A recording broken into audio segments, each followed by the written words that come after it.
welcome again to the Microsoft Power Automate RPA. That you have to do right now is we're going to start creating a new process.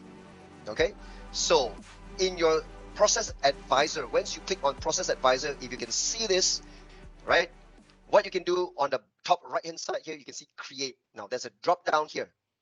Okay, you can click blank process, or you can actually click on template. All right, but what you need to do, right, just click on the create button. When you click on create, it's going to create a new process. Now there are two types of processing. Two types of process. Look at this. There's a data process, which is still in preview. You see, they put a bracket preview. Now preview means beta.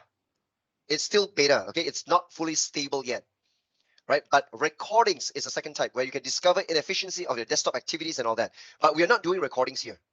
I want to look at data. Now data, right, allows you to create a process map, which you need to upload data from sources like a CSV, which they will look at your event log.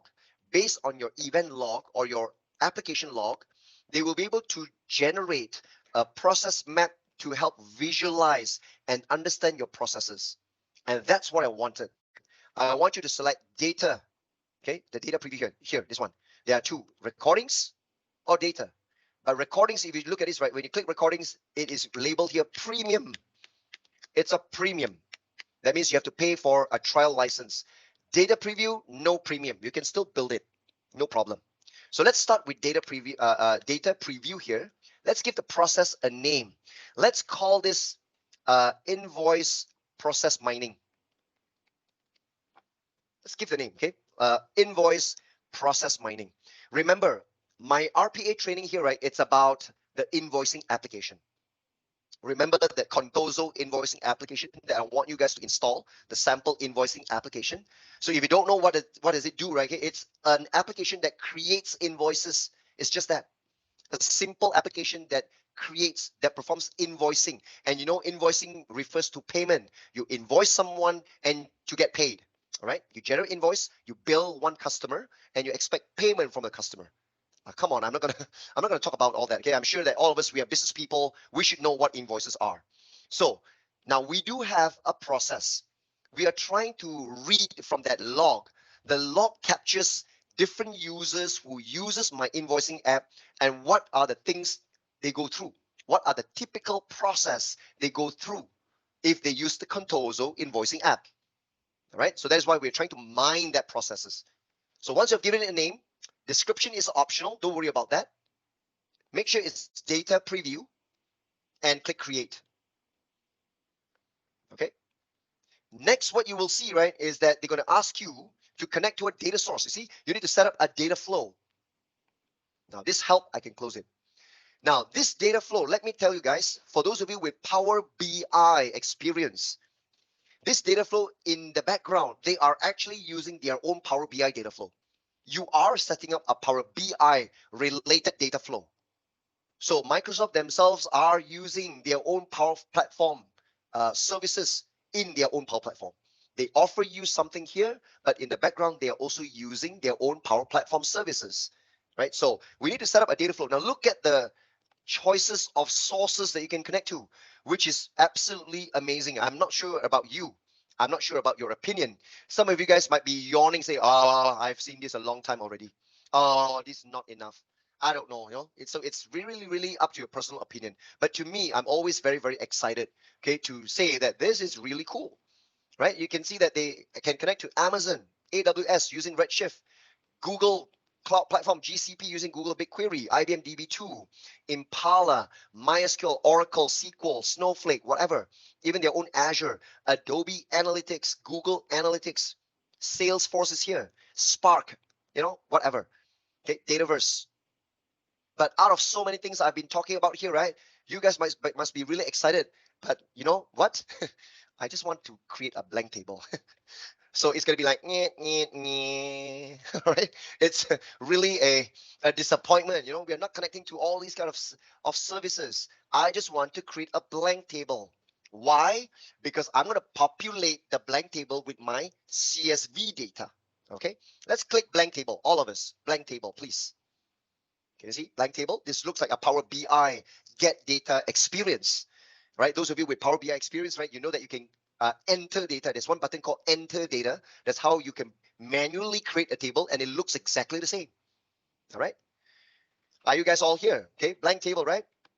So now what we're going to do, okay, you need to reopen again the CSV. Just now I closed it. I'm so sorry. I need to reopen the CSV. I want you to highlight all. Put your cursor inside anywhere here. Control A, select all. Control C, copy. And you should know what to do. Control V, paste it into the blank table here, right? Make sure, okay, that in the first blank cell, click the first blank cell here and Control V, paste. There you go.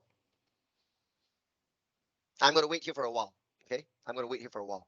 Make sure that you guys can follow this. You know what to do, right? Open the CSV where you can see all the event logs, all the entries, select all, Control C, copy, return to this blank table, and Control V to paste them all. Easy, right? Easy.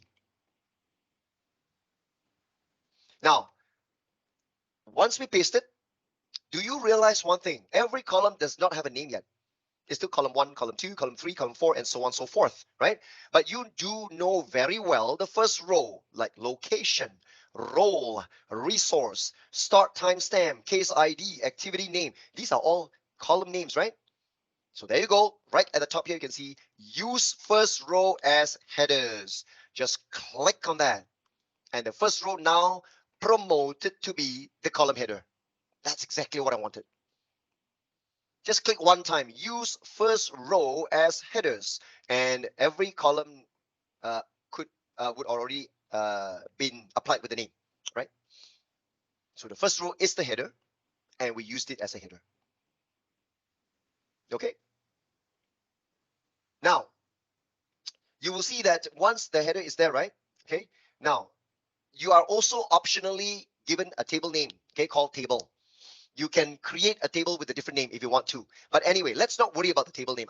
It doesn't matter. We are dealing with only one table. So the table name is called table. I can live with that, no problem. But you know what?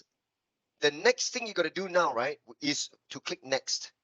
And when you click next, those of you with Power BI experience, you will definitely chuckle, okay, to yourself. You'll just giggle there a bit.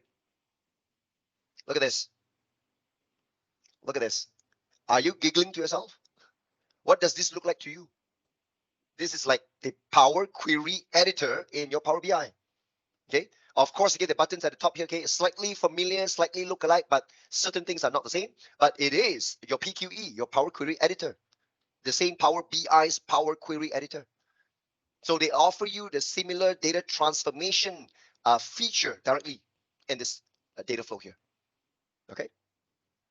Now, you know what? I don't need to do anything here. This table that we have here, right? I want us, right, to map it to our Dataverse table. Can you see that on the far right-hand side here, there's one button, this button, map to entity. I want you guys to click. Can you see it's under CDM, Common Data Model? Click one time, map to entity. Click on that. Now, when you click map to entity, right?